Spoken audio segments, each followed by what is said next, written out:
26వ అధ్యాయం ఆంతరంగిక పూజ భక్త పంతు హరిశ్చంద్ర పితలే గోపాల్ అంబాడేకర్.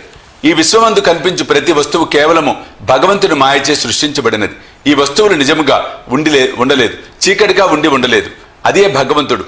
చీకటిలో తాడును గాని దండమును గాని చూచి పామనుకున్నట్లు ప్రపంచంలో కనిపించే వస్తువు బాహ్యమునకు అగుబడినట్లు కనిపించును, కానీ అంతర్గతంగా ఉన్న సత్యమును తెలుసుకొనలేము. సద్గురువే మన బుద్ధి అను అక్షులను తెరిపించి వస్తువులను సరిగా చూచినట్లు చేయును. మనకు అగుబడినది నిజస్వరూపం కాదని గ్రహించదము. కాబట్టి సద్గురుని అసలైన దృష్టిని కలుగు చేయమని ప్రార్థింతుముగాక. అదే సత్యదృష్టి. ఆంతరంగిక పూజ. హేమాడ్ పంత్ మనకు కొత్త రకమైన పూజను విధానమును బోధించుచున్నారు. సద్గురుని పాదములు కడుగుటకు ఆనంద బాష్పములనే వేడి నీళ్లను ఉపయోగించదముగాక. స్వచ్ఛమైన ప్రేమయను చందనము వారి శరీరమునకు పూసేదముగాక. దృఢ విశ్వాసంతో వస్త్రముతో వారి శరీరమును కప్పెదముగాక. అష్టసాత్విక భావములనడి 8 తామర పుష్పములను సమర్పించదముగాక. ఏకాగ్ర చిత్తమును ఫలమును సమర్పించదముగాక. భావమును వారి శిరముపై చల్లి భక్తి అనే మొలత్రాడును కట్టెదముగాక. మన శిరస్సును వారి బొటన వేలుపై ఉంచెదముగాక.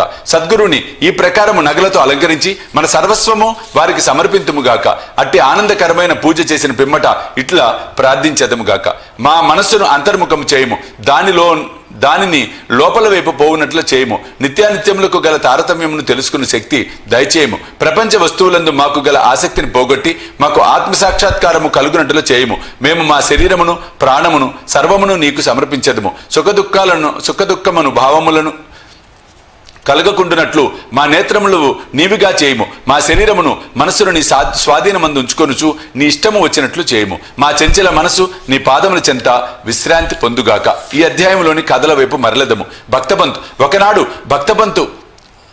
భక్తపంత్ అను భక్తుడు మరొక సద్గురుని శిష్యుడు. అదృష్టవశమున సిరిడి వచ్చెను. అతను సిరిడికి పోవా ఇచ్చలేకుండెను. కానీ తానొకటి తలచిన దైవం ఇంకొకటి తలుచున్నందున అతడు బీబీ అండ్ సిఐ రైల్వేలో పోవుచుండెను.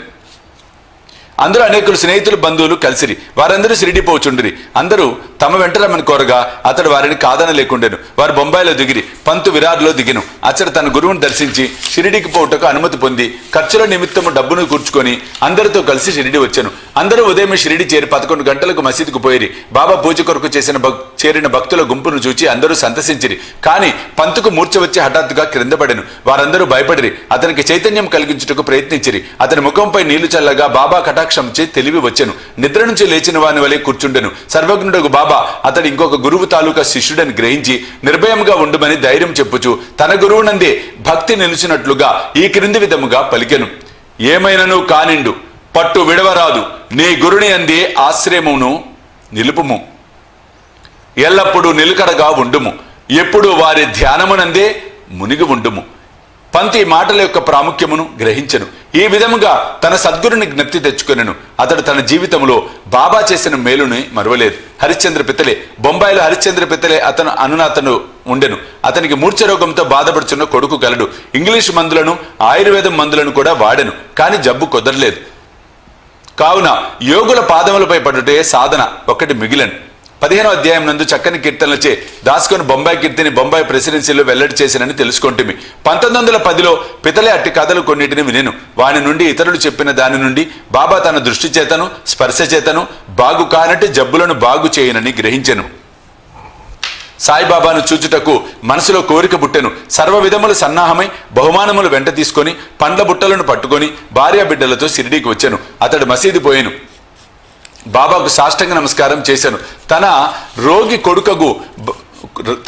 కొడుకును బాబా పాదములపై వేశాను. బాబా బిడ్డ వైపు చూడగానే ఒక వింత జరిగాను. పిల్లవాడు వెంటనే కళ్ళు గిర్రున తిప్పి చైతన్యం తప్పి నేలపై పడెను.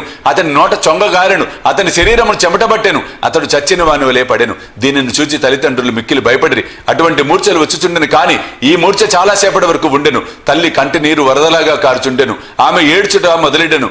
ఆమె స్థితి దొంగల నుండి తప్పించుకొనవలెనని ఒక గృహములోనికి పరిగెత్తగా అది తనపై పడినట్లుగా పులికి భయపడి పారిపోయి కసాయి వాని చేతిలో పడిన ఆవు వలె ఎండచే బాధపడి చెట్టు నీడకు పోగా అది బాటసారిపై పడినట్లు, లేదా భక్తుడు దేవాలయంకు పోగా అది వానిపై కూలినట్లు ఉండెను. ఆమె ఇట్లా ఏడ్చుచుండగా బాబా ఆమెను ఇట్లు వాదార్చాను.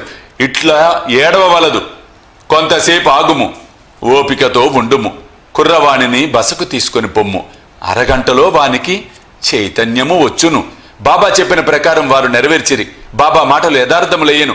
వాడలోనికి తీసుకొని పోగానే కుర్రవానికి చైతన్యము వచ్చెను. పితలే బాబా దర్శనమునికై భార్యతో షిరిడీకి వచ్చెను. భార్యతో మసీదుకు వచ్చెను. వారు బాబా పాదములకు వినయ సాష్టాంగముతో నమస్కారం చేసి పాదములు ఒత్తుచు కూర్చుండిరి. మనసులో బాబా చేసిన ఉపకారమునకు నమస్కరించుచుండిరి. బాబా చిరునవ్వుతో ఇట్లనిరి, నీ ఆలోచనలు, సంశయములు, భయోత్పాతములు చల్లబడినవా? ఎవరికైతే నమ్మకము, ఓపిక కలదో వారిని తప్పక భగవంతుడు రక్షించును. పితలే ధనికుడు, మర్యాద కలవాడు. అందరినీ అందరికీ అపరిమితముగా మిఠాయిలు పంచిపెట్టాను. బాబాకు చక్కని పండ్లను తాంబూలం ఇచ్చాను. పితలే భార్య సాత్వికురాలు. ఆమె నిరాడంబరత ప్రేమ భక్తులతో నిండి ఉండెను. ఆమె స్తంభమునకు దగ్గరగా కూర్చొని బాబా వైపు దృష్టి నిగడ్చి కండ్ల నుండి ఆనంద బాష్పములు రాల్చుచుండెను. ఆమె స్నేహ ప్రేమ భావములను కని బాబా మిక్కిలి సంతృష్టి చెందెను. దేవుని వలె యోగీశ్వరులు కూడా తమ భక్తులపై ఆధారపడి ఉండేదరు. ఏ భక్తుడు హృదయపూర్వకముగాను మనఃపూర్వకముగాను పూజించి శరణు వేడునో వానికే భక్తుడు తోడ్పడును. వారు కొద్ది రోజులు బాబా వద్ద సుఖముగా ఉన్న పిమ్మట ఇంటికి పోవ నిశ్చయించి బాబా దర్శనముకై మసీదు వచ్చిరి. బాబా వారికి ఊది ప్రసాదం ఇచ్చి ఆశీర్వదించెను. పితలని దగ్గరికి పిలిచి ఇట్లనెను, బాపు, అంతకు ముందు 2 రూపాయలు ఇచ్చి ఉంటివి, ఇప్పుడు 3 రూపాయలు ఇచ్చుచున్నావు. వీనిని మీ పూజా మందిరములో పెట్టుకొని పూజించుము. నీవు మేలు పొందెదవు. పితలవి నిన్ను ప్రసాదముగా అంగీకరించెను. బాబాకు సాష్టాంగ నమస్కారం చేసి ఆశీర్వచనములకై ప్రార్థించెను. ఇదే తాను షిరిడి పోవటం మొదటిసారి కనుక అంతకుముందు 2 రూపాయలు ఇచ్చెను అన్న బాబా మాటలకు అర్థం గ్రహింపలేకుండెను. దీనిని తెలుసుకొనవలనని కుతూహలం పడెను. కాని బాబా ఊరుకొనెను. స్వగృహమునకు పోయి తన ముదుసలి తల్లికి వృత్తాంతము చెప్పగా బాబా అంతకు ముందు 2 రూపాయలు ఇచ్చెను అనెను. అదేమి అని అడగగా ఆమె తన పుత్రునితో ఇట్లనెను, నీ కొడుకుతో నీవిప్పుడు షిరిడి పోయినట్లు మీ తండ్రి నిన్ను తీసుకొని అక్కల్కోట్కర్ మహారాజ్ గారి వద్దకు పోయాను. ఆ మహారాజు కూడా సిద్ధపురుషుడు, ఈ పూర్ణయోగి, సర్వజ్ఞుడు, దయాళువు. మీ తండ్రి నిర్మలమైన భక్తుడు కనుక ఆయన పూజను స్వామి ఆమోదించితిరి. వారు మీ తండ్రికి 2 రూపాయలు ఇచ్చి మందిరంలో పెట్టి పూజించమని అనిరి. మీ తండ్రి గారు చనిపో వరకు వాణిని పూజించుచుండిరి. అటు పిమ్మట పూజ ఆగిపోయినది. రూపాయలు పోయినవి. కొన్ని సంవత్సరముల పిమ్మట రూపాయల సంగతి పూర్తిగా మరిచితిని. నీవు అదృష్టవంతుడు ఒకటిచే అక్కల్కోట్ మహారాజు శ్రీ సాయి రూపంలో కనిపించి నీ కర్తవ్యము జ్ఞప్తికి తెచ్చి నీ కష్టములను తప్పించ చూచుచున్నారు. కాబట్టి ఇక మీదట జాగ్రత్తగా ఉండుము. సంశయములను దురాలోచనలను విడువుము. మీ తాత ముత్తాతల ఆచారము ప్రకారం నడువుము. సత్ప్రవర్తనము అవలంబింపుము. కుటుంబ దైవములను పూజింపుము. రూపాయలను పూజింపుము. వాటి విలువను గ్రహించి వాటిని శ్రద్ధగా పూజించి మహాత్ముల ఆశీర్వచనం దొరికినందుకు గర్వించుము. శ్రీ సాయి నీలోనున్న భక్తిని మేలుకొల్పినారు. నీ మేలు కొరకు దానిని అభివృద్ధి చేసుకొనుము. తల్లి మాటలు విని పెతలే మిక్కిలి సంతసించెను. శ్రీ సాయి యొక్క సర్వాంతర్యామిత్వం నందు వారి శక్తి యందు అతనికి నమ్మకము కలిగెను. వారి దర్శన ప్రాముఖ్యమును గ్రహించెను. అప్పటి నుండి తన నడవడి గూర్చి చాలా జాగ్రత్తగా ఉండెను. గోపాల్ అంబాడేకర్, పూనా నివాసి గోపాల్ నారాయణ అంబాడేకర్ బాబా భక్తుడు. అతడు అబ్కారీ డిపార్ట్మెంట్లో 10 సంవత్సరములు నౌకరిగా చేశాను. టానా జిల్లాలోను జవహర్ స్టేట్లోను ఆయన ఉద్యోగములు చేసి విరమించుకొనెను. మరొక ఉద్యోగం కొరకు ప్రయత్నించాను, కానీ ఫలించలేదు. అతడు అనేక కష్టములు పాలయ్యాను. అతని స్థితి రాను రాను అసంతృప్తికరంగా ఉండెను. ఈ ప్రకారం 7 ఏళ్లు గడిచెను. అతడు ప్రతి సంవత్సరము షిరిడీకి పోవచ్చు బాబాకు తన కష్టములు చెప్పుచుండేవారు. 1916లో అతని స్థితి చాలా హీనముగా ఉండుచే షిరిడీలో ప్రాణత్యాగం చేయ నిశ్చయించుకొనెను. అతడు భార్యతో షిరిడీకి వచ్చి 2 మాసములు ఉండెను. దీక్షిత్ వాడకు ముందున్న ఎడ్లబండి ముందు కూర్చొని ఒకనాడు రాత్రి దగ్గరున్న నూతిలో పడి చావాలనని నిశ్చయించుకొనెను. అతడి ప్రకారం చేయి నిశ్చయించుకొనగానే బాబా మరొకటి చేయి నిశ్చయించెను. కొన్ని అడుగుల దూరమున ఒక హోటల్ ఉండెను. దాని యజమాని సగుణమేరు నాయక్. అతడు బాబా భక్తుడు. అతడు అంబాడేకర్ను పిలిచి అక్కల్కోట్కర్ మహారాజ్ గారి జీవిత చరిత్రను చదివితివా అని అడుగుతూ పుస్తకం ఇచ్చాను. అంబాడేకర్ దాన్ని తీసుకుని చదవనించెను. పుస్తకం తెరిచేసరికి ఈ కథ వచ్చెను. అక్కల్ కోట్కర్ మహారాజ్ గారి కాలములో ఒక భక్తుడు బాగు కానట్టి దీర్ఘరోగముచే బాధపడుచుండెను. బాధను సహించలేక నిరాశ చెంది బావిలో దుముకెను. వెంటనే మహారాజు వచ్చి వానిని బావిలో నుంచి బయటికి తీసి ఇట్లనెను, గత జన్మ పాప పుణ్యములను నీవు అనుభవించక తప్పదు. కర్మానుభవము పూర్తి కాకున్నచో ప్రాణత్యాగము నీకు తోడ్పడదు. నీవింకొక జన్మనెత్తి బాధను అనుభవించవలెను. చచ్చుటకు ముందు కొంతకాలమేల నీ కర్మను అనుభవించరాదు. గత జన్మల పాపముల నేల తుడిచివేయరాదు. దానిని శాశ్వతముగా పోవునట్లు చేయుము. సమయోచితమైన ఈ కథను చదివి అంబాడేకర్ మిగులు ఆశ్చర్యపడిను. వానికి మనసు కరిగెను. బాబా సలహా ప్రకారము లభించనిచో, సలహా ఈ ప్రకారం లభింపనిచో వాడు చచ్చే ఉండును. బాబా సర్వజ్ఞత్వమును దయాలత్వమును చూచి అంబాడేకర్కు బాబా యందు నమ్మకము బలపడి అతని భక్తి దృఢమయ్యాను.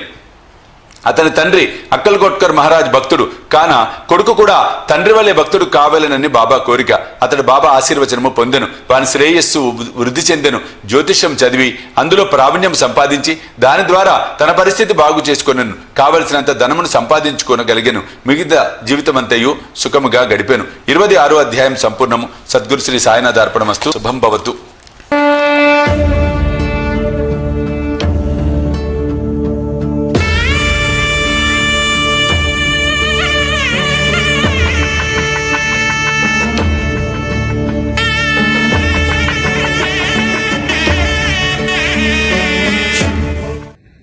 సాయి దివ్య రక్షా కవచ యంత్రానికి